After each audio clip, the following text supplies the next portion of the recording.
Video تو طویل ہو رہی ہے. اب بھی ظلمات فروشوں کو گلا ہے تجھ سے. ظلمات فروش جہالت جو ہے، جہالت اور بیچنے والے، فروخت کرنے والے. ظلمات ظلم کی جمع، ظلم کے معنی یہاں تاریکی ہے. فروشوں کو گلا ہے، گلا جو ہے شکوہ ہے، شکایت کرتے ہیں تجھ سے. اے محمد صلی اللہ علیہ وسلم تجھ سے شکایت کرتے ہیں. رات باقی تھی، رات باقی تھی یعنی جہالت کا اندھیرا باقی تھا، کفر کی تاریکی باقی تھی کہ سورج نکل آیا تیرا. کہ اے محمد صلی اللہ علیہ وسلم تیری یعنی تیرا جو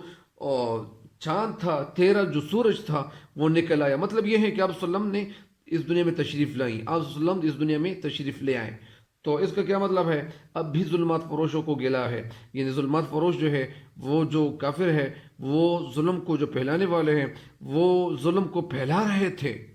اب بھی ظلمات فروشوں کو گلا ہے، یعنی یہ جو کافر تھے وہ ظلم کے پھیلانے والے تھے اور وہ مزید بھی ظلم پھیلانا چاہ رہے تھے، لیکن وہ کو گلا ہے، وہ شکایت کرتے ہیں تجھ سے. مسلم تجھ سے شکایت کیوں کرتے ہیں؟ تجھ سے شکایت اس لیے کرتے ہیں اب بھی ظلمات فروش یعنی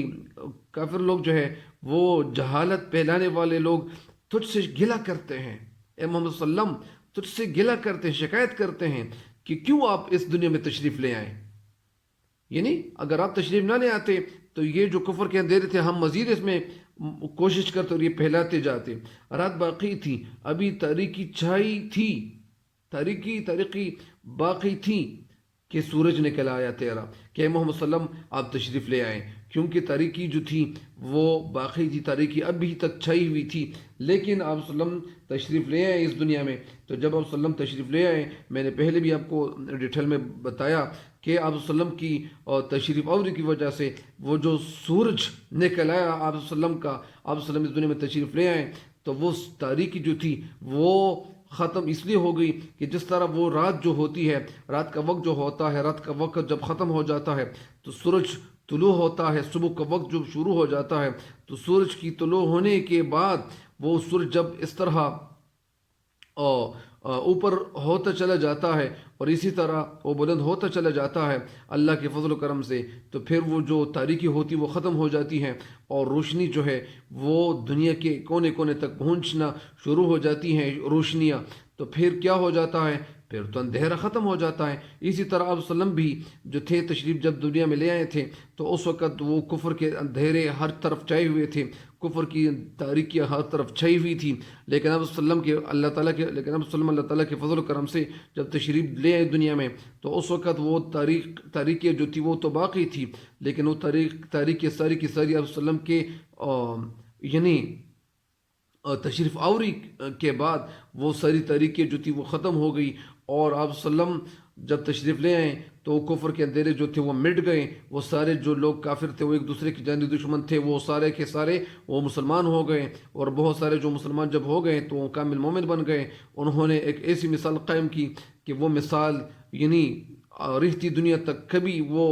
کوئی اور جگہ یہ مثال قائم نہیں ہوگا یا لوگ قائم نہیں کر سکیں گے، اس لیے کیونکہ وہ ایسے بھائی بھائی بن گئے. کیونکہ ہمارے پہ نبی صلی اللہ علیہ وسلم فرماتے ہیں کل مسلم اخو المسلم، مسلمان مسلمان کا بھائی ہے. جس طرح قرآن پاک میں بھی اللہ تعالیٰ فرماتا ہے اعوذ باللہ من الشیطان الرجیم بسم اللہ الرحمن الرحیم انما المؤمنون اخوۃ،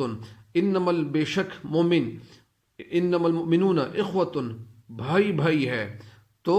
اس لیے شاعری ہی کہتے ہیں کہ آپ صلی اللہ علیہ وسلم نے جو دین کی تکمیل کی. اور آپ صلی اللہ علیہ وسلم یعنی جب آپ صلی اللہ علیہ وسلم اس دنیا میں تشریف لے آئے تھے پھر آپ صلی اللہ علیہ وسلم کا جو مشن تھا وہ مکمل تو نہیں ہوا ہے، وہ مکمل تو لیکن آپ صلی اللہ علیہ وسلم جب تشریف لا رہے تھے اس دنیا سے لے جا رہے تھے تو اس وقت ایک آیت جب اتاری گئی تو وہ بسم اللہ اعوذ باللہ من الشیطان الرجیم بسم اللہ الرحمن الرحیم الیوم اکملت لکم دینکم اتممت،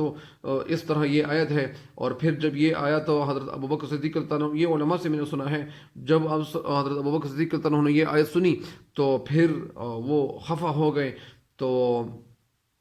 بہرحال ہم اس لیے ہو گئے کہ حضرت ابوبکر صدیق اللہ عنہ کو اس طرح پتہ چلنے لگا تھا شاید کہ آپ صلی اللہ علیہ وسلم جو ہے وہ اس دنیا سے اب اٹھ جائیں گے اور ہمیں اس طرح چھوڑیں گے. تو شعر کہتے ہیں کہ ابھی ظلمات فروشوں کو گلا ہے تجھ سے،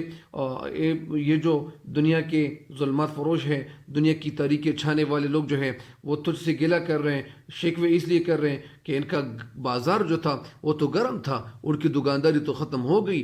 وہ جو کچھ بیچ رہے تھے، جو کچھ فروخت کر رہے تھے، ان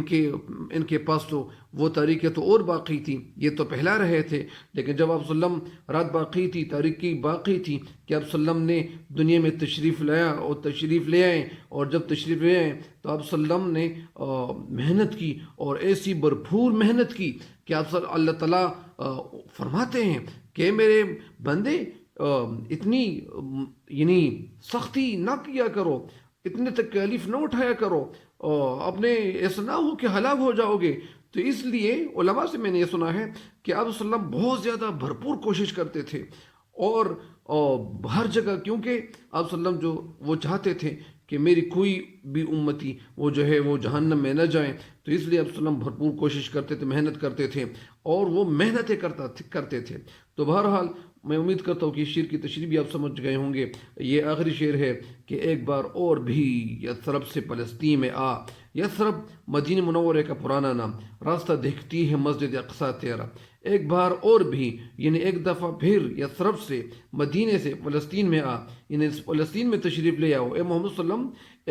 ایک دفعہ پھر یثرب سے۔ جب آپ صلی اللہ علیہ وسلم تشریف لے جا رہے تھے اس وقت معراج کے واقعے کے حوالے سے، تو اس وقت آپ صلی اللہ علیہ وسلم تشریف لے آئے تھے، تو اس لیے شعر کہتے ہیں کہ اے محمد صلی اللہ علیہ وسلم ایک دفعہ پھر میں درخواست کرتا ہوں، ریکویسٹ کرتا ہوں کہ محمد صلی اللہ علیہ وسلم ایک دفعہ پھر تشریف لے آؤ، یثرب سے فلسطین میں آ، یعنی یثرب سے ہو کر، مدینے سے ہو کر فلسطین میں تشریف لے آؤ، فلسطین میں آ، تشریف لے آئے،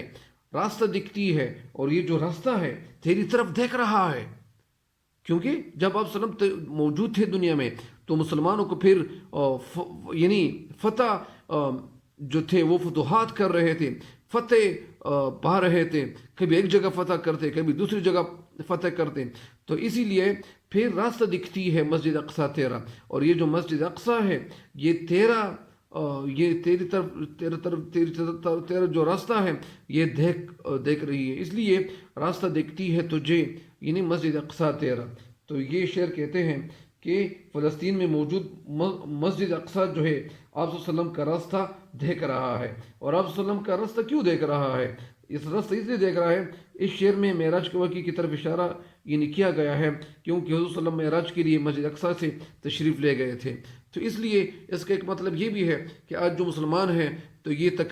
تکلیفوں میں اور یہ مصیبتوں میں پھنس چکے ہیں، تو اس لیے جب آپ صلی اللہ علیہ وسلم تشریف لے آئیں گے تو یا ان کے لیے اس امت کے لیے دعا کریں گے، دعا مانگیں گے اللہ تعالیٰ سے، اور اللہ تعالیٰ سے بہت زیادہ دعائیں مانگیں گے، تو امید کرتا ہوں کہ یہ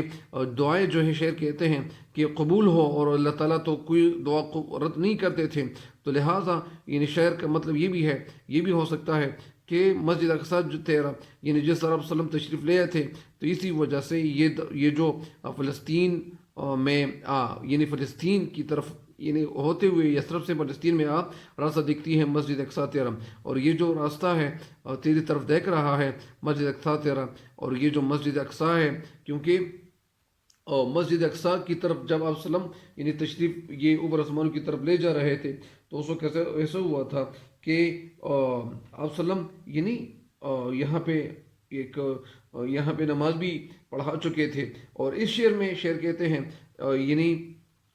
کہ محمد صلی اللہ علیہ وسلم یعنی ایک دفعہ پھر تشریف لے آؤ، کہاں سے؟ مدینے سے ہو کے فلسطین کی طرف تشریف لے آؤ، اور یہی راستہ جو ہے وہ تیری طرف دیکھ رہا ہے کہ آپ صلی اللہ علیہ وسلم ایک دفعہ پھر آئیں گے اور تشریف لے آئیں گے، اور اس کا مطلب یہ بھی ہے کہ آپ صلی اللہ علیہ وسلم مسلمانوں کے لیے دعا مانگیں گے، دعا کریں گے، کیونکہ یہ جو حالت ہے کہ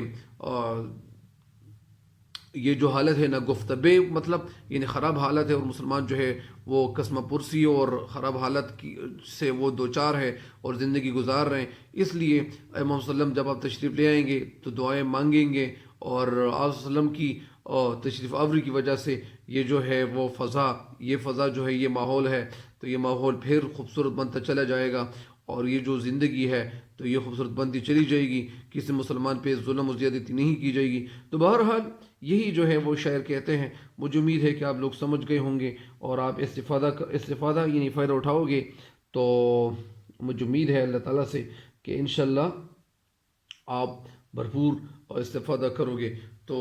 یہ ڈیئر میرے اس چینل پہ ہر نئے آنے والے وہ جو ہے وہ میرا یہ چینل سبسکرائب کریں تاکہ میری ہر نئی آنے والی ویڈیو جو ہوگی وہ آپ کو بر وقت یعنی وقت پر پہنچتی رہے اور آپ اس سے فائدہ اٹھاتے رہیں. تو مجھے امید ہے کہ انشاءاللہ آپ لوگوں کو اللہ تعالیٰ کامیابیاں ضرور دے گا اور اللہ تعالیٰ ہم سب کا حامی مناصر ہو اور اللہ تعالیٰ ہم سب کو اس دنیا سے قیامت ایمان کے ساتھ رخصت فرمائے. آمین والسلام ڈیئر.